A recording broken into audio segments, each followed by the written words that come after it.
മുഹമ്മദ് നബിയുടെ വിവാഹത്തെപ്പറ്റിയും ആയിഷയെപ്പറ്റിയും ചിന്തിച്ചാൽ തന്നെ നിങ്ങൾ കാഫറുകളാകും. അസീം അൽ ഹക്കീം, സൗദി അറേബ്യയിൽ നിന്നുള്ള ഇസ്ലാമിക പുരോഹിതനാണ് അസീം അൽ ഹക്കീം. അങ്ങനെ ചിന്തിക്കുന്നവർക്ക് ഈ മതത്തിൽ നിന്ന് തന്നെ ഇറങ്ങിപ്പോകാമെന്നും അദ്ദേഹം പറയുന്നുണ്ട്.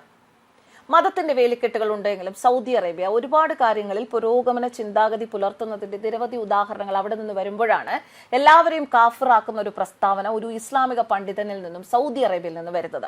ഇസ്ലാമിക ലോകത്തെ പ്രമുഖ നേതാക്കളിൽ ഒരാളാണ് അസീം അൽ ഹക്കീം. സൗദി അറേബ്യയിൽ നിന്നുള്ള അദ്ദേഹം ടിവിയിലും റേഡിയോയിലും അറബിയിലും ഇംഗ്ലീഷിലും ഇസ്ലാമിക പരിപാടികൾ നടത്തുന്ന വ്യക്തിയാണ്. ഖുറാന്റെയും ഹദീസുകളുടെയും ആധികാരിക വാക്യങ്ങൾ പഠിപ്പിക്കുന്നു എന്ന് അവകാശപ്പെടുന്ന അദ്ദേഹം പലപ്പോഴും ഹുദ ടിവിയിലും സക്കർ നായിക്കിന്റെ പീസ് ടിവിയിലും പ്രത്യക്ഷപ്പെടാറുണ്ട്. കിങ് അബ്ദുൽ അസീസ് സർവകലാശാലയിൽ നിന്ന് ഭാഷാശാസ്ത്രത്തിൽ നിന്ന് BA ബിരുദവും അൽ ഖുറ സർവകലാശാലയിൽ നിന്ന് ഇസ്ലാമിക പഠനത്തിൽ ഡിപ്ലോമയും സ്വന്തമായിട്ടുണ്ട്.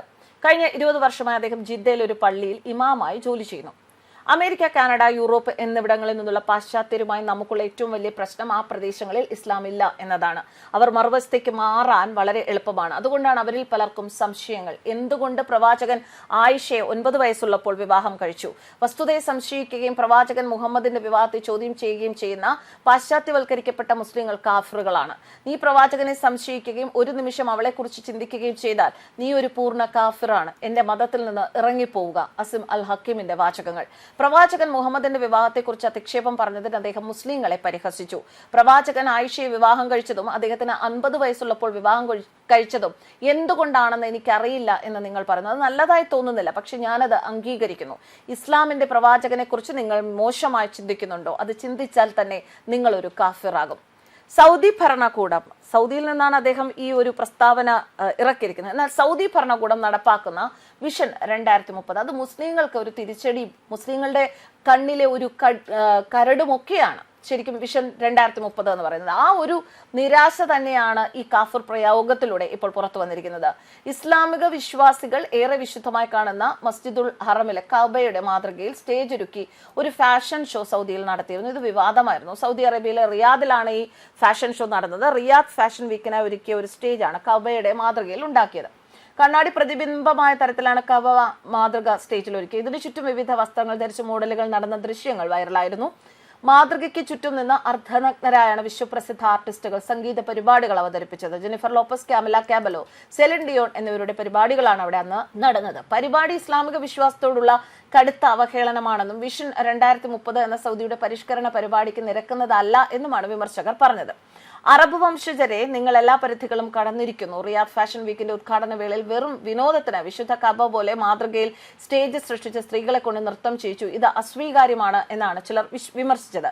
ഈ വിമർശനങ്ങളുടെയൊക്കെ ഒരു ബാക്കിപത്രം തന്നെയാണ് ഇദ്ദേഹത്തിന്റെ ഇപ്പോഴത്തെ ഈ ഒരു കാഫിർ പ്രയോഗം എന്ന് പറയുന്നത്. കാരണം വൈവിധ്യമാർന്ന സമൂഹവും ശക്തമായ സാമ്പത്തിക അവസ്ഥയും ലക്ഷ്യമിട്ട് സൗദി ഭരണകൂടം നടപ്പിലാക്കുന്ന പരിപാടിയാണ് വിഷൻ 2030. പരിഷ്കാരങ്ങൾ ആഗോള ശ്രദ്ധ നേടുമെങ്കിലും ഇത് ഇസ്ലാമിക മൂല്യങ്ങളെ തകർക്കുന്നു എന്നതാണ് വിമർശകരുടെ വാദം. മദ്യപാനം, വിൽപ്പന, വാങ്ങൽ എന്നിവ കർശനമായി വിലക്കിയിട്ടുള്ള സൗദി അറേബ്യ രാജ്യത്തെ ആദ്യ മദ്യശാല റിയാദിൽ തുടങ്ങുമെന്നും മുൻപ് റിപ്പോർട്ടുണ്ടായിരുന്നു.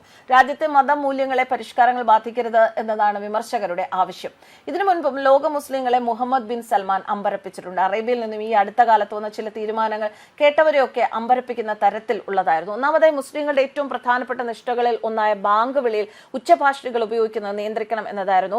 അതിനുശേഷം വന്നത് വളരെ ഇൻട്രസ്റ്റിംഗ് ആയ എല്ലാ ഭാരതീയർക്ക് അഭിമാനമൊക്കെ തന്ന ഒരു വാർത്തയായിരുന്നു.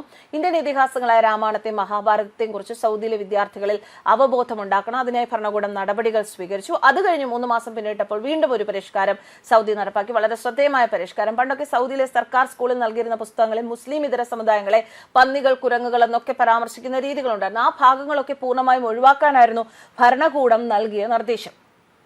ഇത്രയുമായപ്പോൾ എല്ലാവരും ചിന്തിക്കാൻ തുടങ്ങി, തീവ്ര ഇസ്ലാം രാജ്യം ഇത് എങ്ങോട്ടാണ് പോകുന്നത്? ഏറ്റവും കൂടുതൽ ആശങ്കയിലായത് പാകിസ്ഥാനെ പോലെ തീവ്ര ഇസ്ലാം ഭാവം ഭീകരവാദമാക്കി മാറ്റിയ രാജ്യങ്ങളായിരുന്നു. അതുകൊണ്ട് തന്നെ ആ നിരാശയിൽ നിന്നാണ് ഇപ്പോൾ പ്രവാചകനെയും പ്രവാചകന്റെ വിവാഹത്തെയും ഒപ്പം കാഫിർ പ്രയോഗവും ഒക്കെ നടത്തി ഈ മതപുരോഹിതൻ ഒരല്പം ആശ്വാസം കണ്ടെത്താൻ ശ്രമിക്കുന്നത്. എന്തായാലും സൗദിയാണ്, അവിടെ ഭരിക്കുന്ന ഭരണാധികാരി വളരെയധികം വീക്ഷണമുള്ള ആളാണ്, കാഴ്ചപ്പാടുള്ള ആളാണ്.